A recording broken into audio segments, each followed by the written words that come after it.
Welcome to art class. Today we're going to do part one of a textured paper weaving. For this assignment you are going to need crayons, watercolors, water, paper from your sketchbook, and salt. And the salt is optional.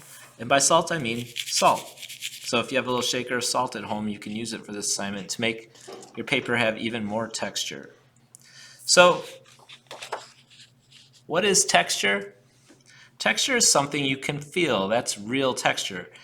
In art, a lot of times we make things that look like they would feel like they have texture, but they don't actually have texture. They just look like it. That's called implied texture. You can't really feel it, but it sure looks like you could feel it. We're going to start with a full sheet of paper from your sketchbook. So I'm going to grab a sheet of paper, and we're going to try to put some different textures on the paper using things we might have around the house. So as I look around my desk area, I don't have a whole lot of things that have texture, but I do have shoes. And the bottom of my shoe has a texture on it.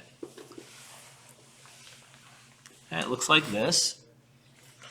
So I'm going to put my paper over my shoe, and I'm going to rub it with the side of a crayon. So you need to peel the paper off of your crayon. And I'm going to rub that texture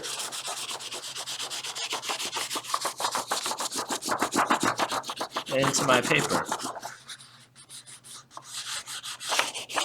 So that's pretty amazing. It looks just like my actual shoe, but it's just a rubbing of the texture. Alright, so that's one thing I found with texture that I had with me. What else could I use? Well, if you have a notebook or your sketchbook, this has a texture to it. So I'm going to take my crayon and rub that. Oops. Try to stay on top of it, see what happens when you don't.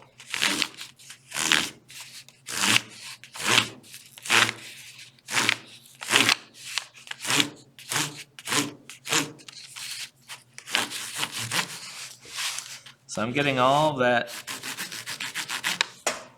texture from this. So that's pretty amazing. What else do we have around with texture? Well, I don't know if you have these music CDs at home, but this has texture on it. Not a lot. Well, it wasn't enough to really show up. So that has texture, but it's not really working that good. So I'll stop. If it doesn't work, don't use it. Let me try my pencil sharpener. Let's see what kind of texture that'll give me. Not too much. But if I do the whole thing, I get these little cube shapes. So at this point, it might be better to go back and just finish with my shoe. I also want to switch colors. I don't want to stay with purple the whole time.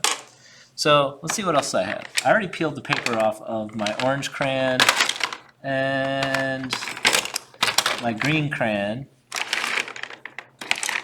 You can use any color you want, except don't use black, because we're going to use black paint to color over this. So I'm going to switch colors, and I'll go back to using my shoe. Now if we were at school, oh, here, my coffee can full of markers has texture. So if you have any tin cans around, they don't have to be empty. And you don't have to peel the paper off to get the texture. You can rub right through. Well, this is a good one.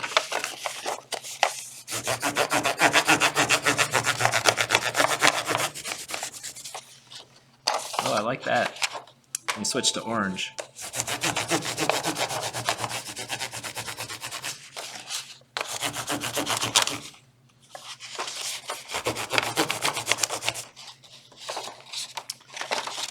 And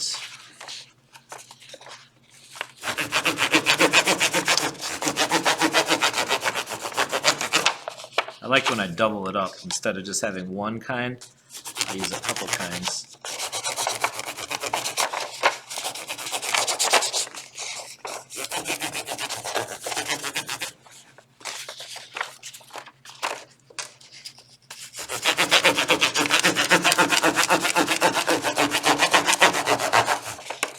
A lot of times when I talk about texture with kids, they say, well, I can feel hot, or I can feel cold, or I can feel sad.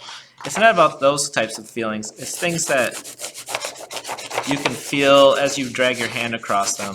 Does it feel scratchy? Does it feel bumpy? Does it feel pokey? All right, well, that looks pretty cool. Now I'm ready for the paint. So I'll get all my stuff out of the way. Remember, when you paint, always make sure that your Chromebook or whatever electronics you have are out of the way, because water and electronics do not mix well. They will ruin your electronic devices. All right, so we're only going to be using dark colors today, mostly black. If you want to mix a little bit of purple or brown or blue into there, it's okay. But what's happened now is we've used waxy crayons, and now we're going to use watercolors. Wax and water don't mix, so wherever we have paint, or I'm sorry, crayon, the paint won't stick. It'll just fill in the empty spaces in between. So I'm just going to kind of spread this around. And you have to be careful not to use real thick paint. It has to still be watery. It can't be very thick. But it kind of pops that color even more. And that's why I like black. Now if I switch to, well, I don't want to use purple here because I have purple crayon. So let me try blue. So blue's okay. It's not as good as black, but if I mix the black with the blue, that's kind of good. The black has the strongest contrast with all these other colors. So I think I'll stick with the black, but like I said, you can decide. This is just part one of the assignment. I'm going to fill my paper with color. So using the black and maybe purple and maybe blue. But I have so much purple, I don't think I want to put any purple paint on mine. It won't give me any contrast. If I paint, just like if I gave you white paper and a white crayon, it would really be hard to draw with that, wouldn't it be? Because it has no contrast. All right, I'm going to keep going until this is all filled in with black paint. There shouldn't be any white left. So all this gets covered up. And then I'm going to put it aside to dry and save it for next week. Next week we'll start the second part of the assignment, which is going to be the weaving part. But first, before we can weave, we have to do a lot of setup. So a lot of instructions next week. So tune in next week for the rest of our paper weaving assignment. And I'll have this finished for that. All right, see you then.